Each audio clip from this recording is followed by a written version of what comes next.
जुर्म हुआ है, किसने किया है? जुर्म हुआ है, किसने किया है? इसका कोई ज्ञान नहीं, गुमनाम किसी के नाम की है ये FIR।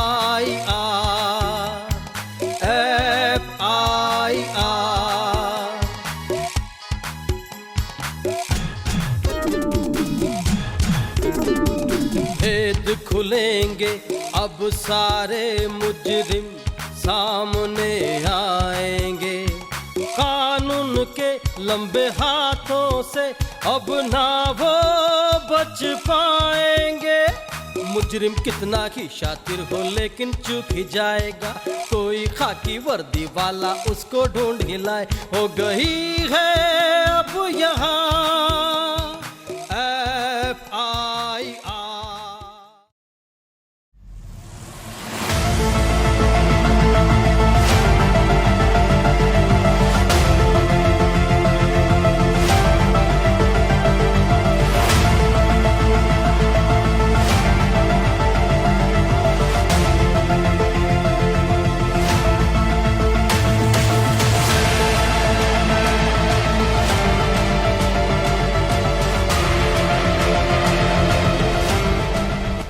ये रिश्ते भी बड़े अजीब होते हैं, बिना विश्वास के शुरू नहीं होते और बिना धोखे के ख़त्म भी नहीं होते। हर रिश्ते का कत्ल होता है लालच की तलवार से। क्या पैसे जमा करना गुनाह है? वो कहते हैं ना औरत और ना दौलत छुपा कर रखनी चाहिए। कब किसकी नीयत बदल जाए ये कह नहीं सकते। ऐसा ही हादसा हुआ है आज के एपिसोड में।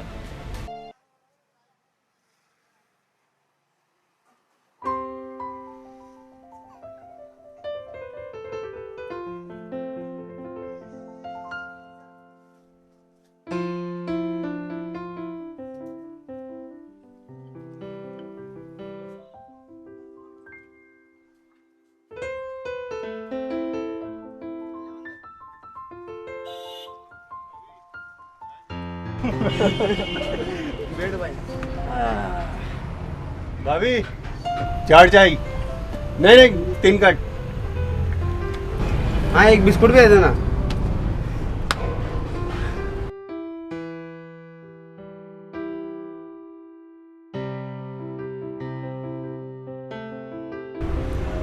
राकेश हाँ भाई।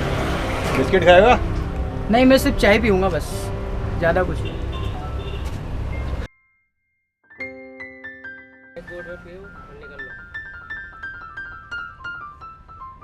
ये पैसा कभी नहीं देगा। साला इतना जूस है, ना बीवी ना बच्चे, इतना जोड़कर कहाँ रखेगा? हाँ सही बात है यार। राकेश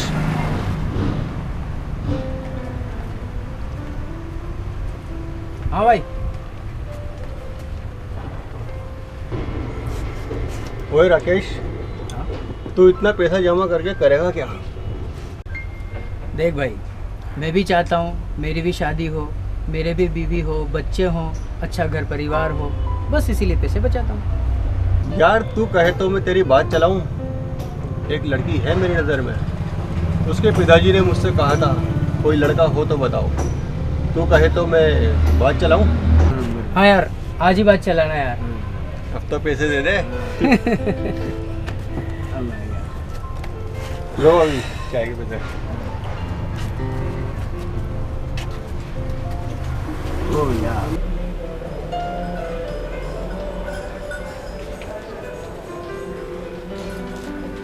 ठीक है साहब, फिर जल्दी जवाब देना।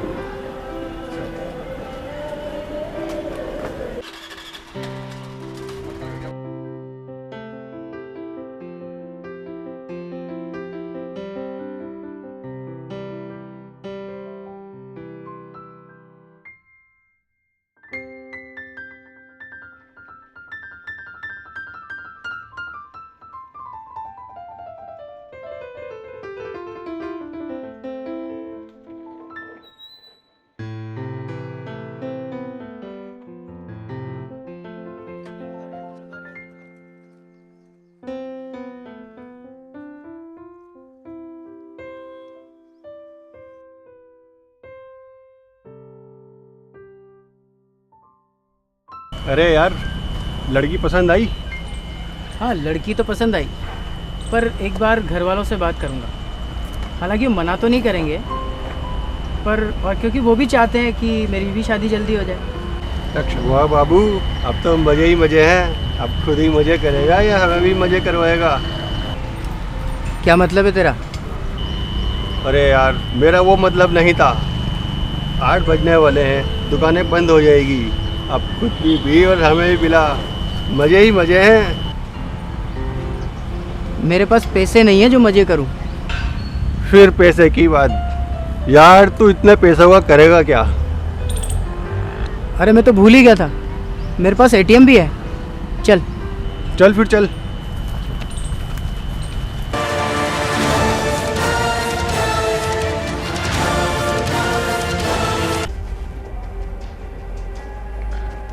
ये बात है जब मैं थाना अनंतपुरा पर थानाधिकारी के पद पर कार्यरत था, तो एक दिन यूआईटी के जाब्ते के साथ और कुछ उच्चाधिकारियों के साथ हम अतिक्रमण हटाकर फ्री हुए थे। उसी दौरान मुझे टेलीफोन पर सूचना मिली कि रानपुर में जो इंडस्ट्रियल एरिया है वहाँ खाली जगह पर नाले के पास एक डेड बॉडी पड़ी हुई है, और हमने वहाँ नाले में उतर के उस डेड बॉडी का निरीक्षण किया तो देखने को मिला कि उस एक व्यक्ति था जो 35 साल के करीब की उसकी उम्र थी, पैंट शर्ट पहने हुए था और सिर पर पत्थर मारकर उसकी हत्या की गई थी।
तलाशी लेने पर उसके पास एक छोटा मोबाइल, उसका पर्स जिसमें उसकी आईडी वगैरह थी, वो सारा सामान भी हमको मिला और आईडी से उसकी पहचान हुई। तो वो उद्योगनगर इलाके में एक रबर इंडस्ट्री में काम करने वाला व्यक्ति था, और पहचान के बाद हमने उसके परिजनों को सूचना वगैरह दी। डेड बॉडी को हमने पोस्टमार्टम के लिए शिफ्ट करवाया और हम जांच के लिए आगे निकले। तो फैक्ट्री में जाकर हमने मालूमात की किस तरह का वो काम करता था, कौन कौन उसके साथ रहते थे, उन सभी लोगों की लिस्टिंग की। उसके साथ काम करने वाले कोवर्कर्स के बारे में जानकारी की, उनकी अटेंडेंस के बारे में पूछा। साथ ही उसके घर की भी तलाशी हमने ली, उसके वेयर अबाउट्स मालूम करने के लिए। तो वो अकेला ही था, शादीशुदा नहीं था, और उसके घर पे उसकी बैंक की पासबुक्स वगैरह मिली, जिसमें पता चला कि उसके काफ़ी पैसे उसके पास जमा थे और पैसों की बचत करने की उसकी आदत का हमको पता चला। साथ ही जब हमने फैक्ट्री में मालूम किया तो सारे कोवर्कर्स उसके अगले दिन भी मौजूद थे, पर एक व्यक्ति था जो अगले दिन काम पर नहीं आया था। तो ये सारे क्लूज मिलने के बाद हमने जब उसका बैंक स्टेटमेंट लिया तो पता चला कि उसकी डेथ के बाद भी उसके अकाउंट से पैसे एटीएम के ज़रिए निकाले गए हैं।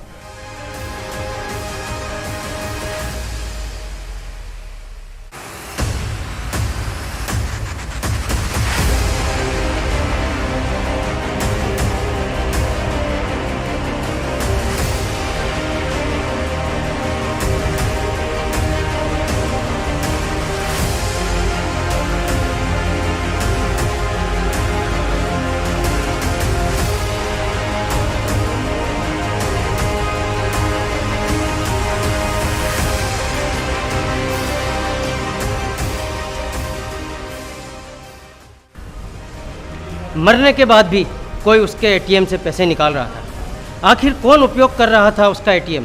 क्या उसके एटीएम का पासवर्ड किसी को याद था? अब पुलिस का शक इस व्यक्ति पर भी था। देखते हैं आगे क्या होता है।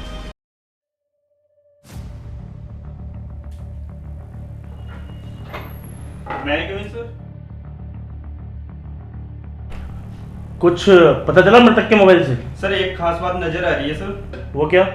सर उसके मरने के बाद भी उसके एटीएम से पैसे निकाले जा रहे हैं सर। तो मैसेज आया है जिसमें इंदौर और रतलाम शहर से उसके पैसे निकाले जा रहे हैं सर। और हमने जो उस अजीत का नंबर लिया था, यस सर। उसकी कुछ लोकेशन निकली? सर उसकी लोकेशन भी इत्तेफाक से इंदौर ही नजर आ रही है सर अभी भी। अच्छा, तो इसका मतलब हमारा शक सही था? Yes sir. अभी जो उसकी करंट लोकेशन है वो इंदौर कोटा ट्रेन में बता रही है सर। कौन सा ट्रेन? सर जो करंट लोकेशन आ रही है वो इंदौर बाया बीना 12 कोटा की आ रही है सर। तुम तुरंत 2 टीम तैयार करो, एक 12 के लिए और एक कोटा के लिए। Yes sir.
इसके बाद संदेह के आधार पर हमने जो व्यक्ति उसका साथी कर्मचारी नौकरी पर नहीं आया था तो उसके नंबर्स लेके उसकी कॉल डिटेल ली, तो वो लोकेशन एग्जैक्टली वहीं थी जहां उसके अकाउंट एटीएम से पैसे निकले थे।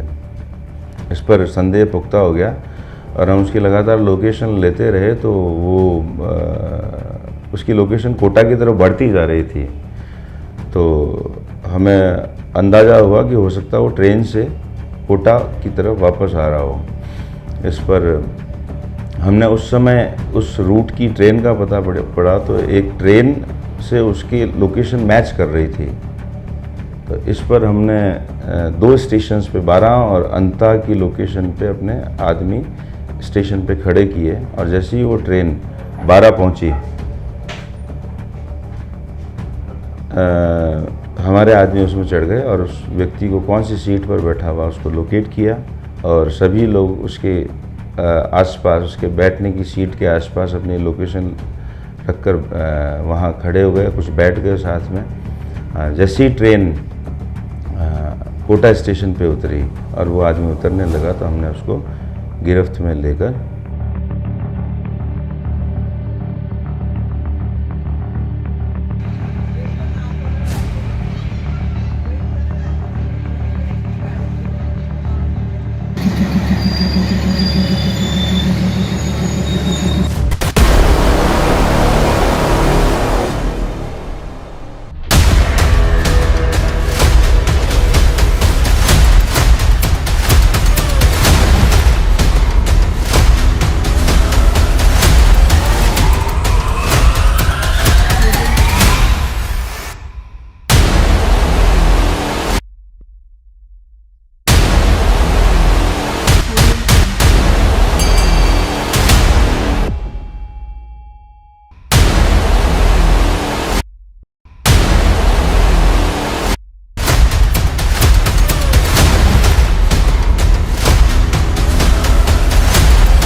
क्या इसने? नहीं साहब, कुछ नहीं बोला बीच में। कहे ना थाने में तो आके अच्छे अच्छे बोल जाते हैं। क्यों रे, क्यों मारा तूने उसको? तुम तो साथ काम करते थे ना?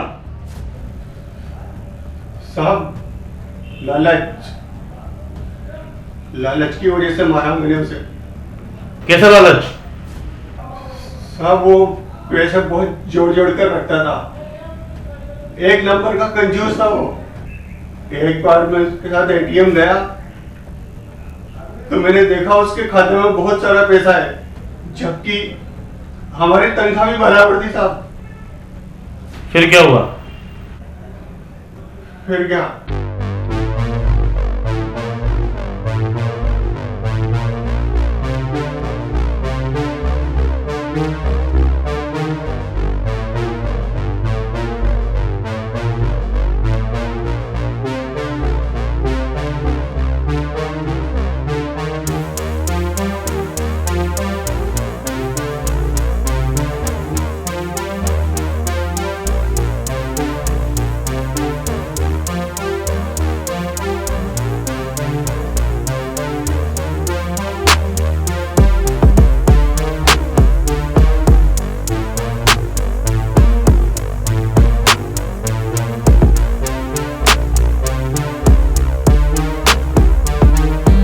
फिर क्या हुआ? साहब, जब हम उसके लिए लड़की देखकर आ रहे थे तो पार्टी करने के लिए हम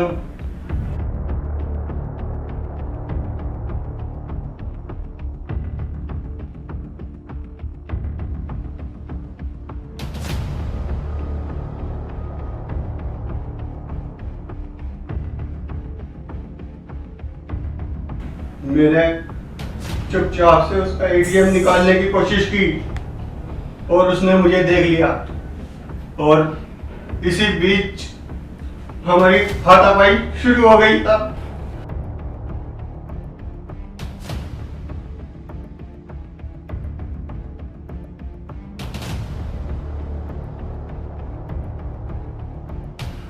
और मैंने पक्ष पड़े पत्थर से उसको दे मारा था।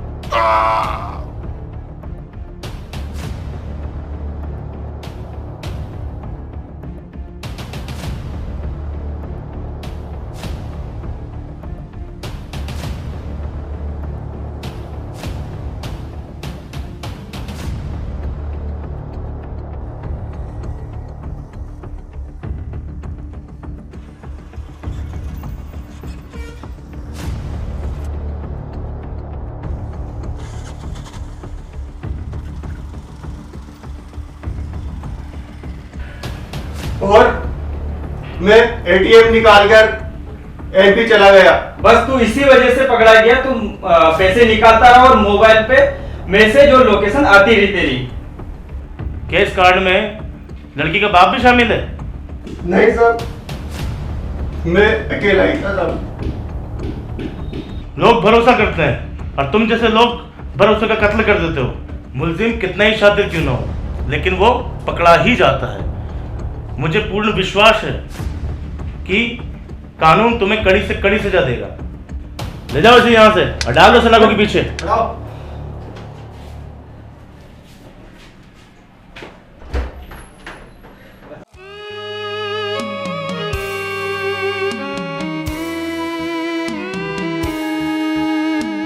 आती है सलाखें, पछतावा ही रह जाता है।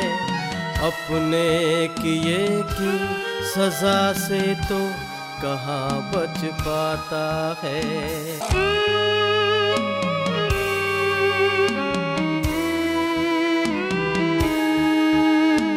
आती है सलाखें, पछतावा ही रह जाता है।